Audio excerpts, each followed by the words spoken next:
सलामी मंच की ओर बढ़ता हूं। कैप्टन अक्षय की अगुवाई में असम राइफल्स के वीर सैनिकों का दस्ता।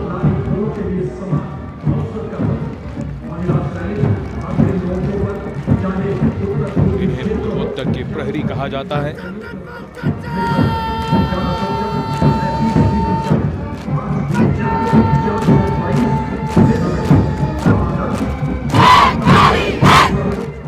नारी शक्ति को दर्शाता ये दस्ता सबसे पुराना और सम्मानित पैरामिलिट्री फोर्स असम राइफल्स। युद्ध घोष दुर्गा माता की जय।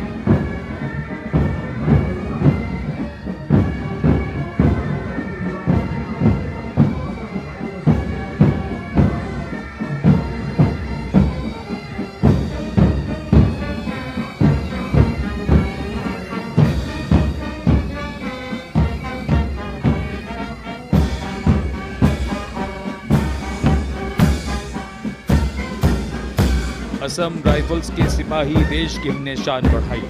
मधुर धुन बजाता असम राइफल्स का बैंड, 35 संगीतकार। कमान संभाली है वारंट ऑफिसर राजेश कुमार ने। बाई बैंड की कमान हवलदार पूर्ण बहादुर राय के हाथों में।